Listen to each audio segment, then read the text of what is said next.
What's going on, guys? I'm back again with another video, and this time we're going to go straight into it. This was a cover art study. In fact, it wasn't even cover art, it was just an internal photograph from Vogue. I used to grab magazines for reference. I rarely use reference, but I used to do a lot of studies, and Vogue is just a good magazine to get cool angles and poses. And majority of the studies I was doing, by the way, were in watercolor. Just because I don't know, I just didn't want to use the digital medium to do studies, and it doesn't make a difference what you use to do studies, but for me, watercolor was just a better thing to use. Plus, I was also working on my watercolor skills, so two birds, one stone. But I wanted to kind of just talk about like why I used this particular image, and it's because it already looked like it could be from a fantasy story or some kind of tech sci-fi story. But for me, I always kind of lean more to the fantasy stuff when it comes to characters. I lean more to adding things to their physiques, like horns or whatever it is. So realistically, all this piece really comes down to is it's basically a study, and it has added elements that kind of make it its own thing, but still very much just a cool interpretation of something. It's not this ultimate piece of work that is, completely and utterly something that I thought of. It's basically, just as I said, a study with extra elements that kind of push it to a different place. But, it was just to test my skills in Procreate. It was just to test how I paint in Procreate and the processes I would use to get something semi-realistic. And the result was pretty realistic in the end, as you will see, and obviously you're going to see it unfold like you are now. And I'm working on the hair, and I'm using the smudge tool. And I remember I used a lot of smudge tool because I remember early Photoshop days, the smudge tool was fantastic, and it still is, but it got to a point with Photoshop that, my computers were never that powerful. I think my original machine, my first one I started on, was 2 gigabytes of RAM, right, in 2000, and that was in 2008.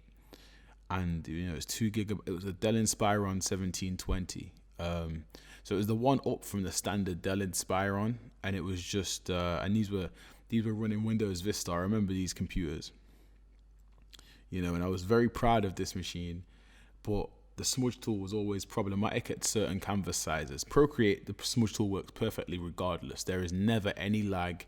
It's fantastic. And it's interesting that people want to kind of get the new Procreate with the new M1 chip, because me personally, I don't know how you can make Procreate any more powerful other than more layers. But hey, we're going to find out, right? But yeah, this was literally, as I said, it was just an experiment. It was something to see if I could create realism, and also to see if I could add some little elements to it, and I really enjoyed the process, to be fair. So much, in fact, that I broke my Apple Pencil. This was the first time, because I've had 2 Apple Pencils. I'm on my second one now. And I remember snapping the nib and just being so upset that I snapped it. But to be honest, it was already broken, and I blue tacked it back on. If you're from the UK, you know what blue tack is. I can't explain what it is. It's very hard to explain. It's like this rubbery, sticky stuff that you use to put posters on the wall and stuff. And I put that inside my Apple Pencil so that my Apple Pencil would still paint, and it did. It still had pressure, everything, because it had enough blue tack inside of it that the pencil nib could still connect to the pencil. But then I ended up breaking the nib inside after a while whilst doing this painting. I remember this painting was finished, and I remember saying, damn, I need to go to the Apple store tomorrow and get another Apple Pencil. And I did straight away, because I couldn't live without it. And that's a big tangent I went on, but that's the truth. So now I didn't look this little fantasy element, these little gold things, that are just connected to the inner side of her or her hair, or they're floating. We don't really know what's going on with those, but they exist. They're in the piece, And I just added these things just to add some extra kind of fantasy aspects. That was the only reason they're in there, just to kind of give the character a little bit more fantasy. And I could have done some more stuff, but honestly didn't want to spend too much time on it. I just wanted to see if I could do it and see how much fun and I'm a very big John Singer Sargent fan, so I like the idea of having a lot of the stuff be rough that's not in the middle of the face. I want the face to be very detailed and everything else to kind of slowly kind of lose detail. And that's something that, I remember when I used to watch idrawgirls.com, now it's the artclasses.com, a guy called Zia Taptara, he used to do the same thing. He used to say the same thing, that John Singer Sargent he just kind of like does lots of detail in the face and the focal points. And then after the face, he kind of tones it down. And that always stuck with me. And when I went to look at John Singer Sargent's work, voila, that's exactly what he does.